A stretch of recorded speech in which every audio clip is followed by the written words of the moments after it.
Hi guys! Welcome back to my channel. So ito na nga guys, marami nang nagsilabasan ngayon na picture ni Mika Salamanca at ni Will Ashley. Yes, ito na nga. Yung mga whale catcher dyan, mga whale katok, ito na nga. Binabash yung si Bianca at si Dustin na nag-Thailand. Si Will pala at si Mika nag-Hong Kong din nung New Year.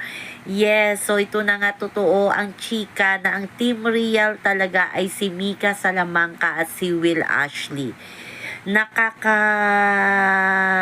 lang para kay Bianca at Dustin na sila ang tumanggap ng matinding bashing laban sa mga fans ni Will at saka Will ka na fandom. Yes, yung pagmamahal ni Dustin kay Mika at kay Will ay grabe. Yung sinalo ni Dustin lahat ng pag-aalipusta ng mga fans ni Will para lang maprotektahan ang relasyon ni Mika at ni Will Ashley na hindi lang sila mabash. Kahit si Bianca slut shame ng Will Catcher dahil si Dustin daw yung pinili, yun pala si Will pala ay girlfriend niya din si Mika Salamanca. At real lang din si Mika at si Brent Manalo. Yes, best friend lang talaga si Mika Salamanca at si Brent Manalo. Ito na nga ang ebidensya. Marami ang nakakita sa dalawa sa Hong Kong na magkasama noong New Year. So, anong ibig sabihin yan? So, nakaplan na pala yan. So, grabe, no?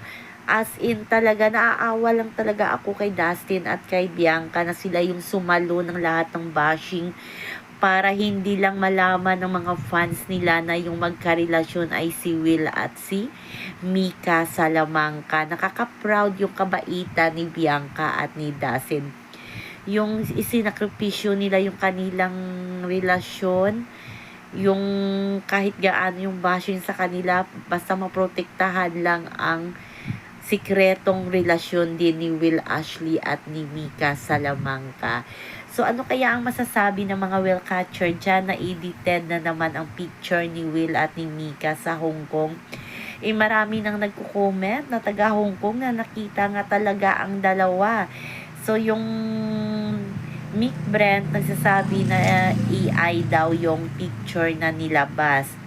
So bahala na kayo guys kasi yung katotohanan lalabas at lalabas din yan kahit anong tago natin.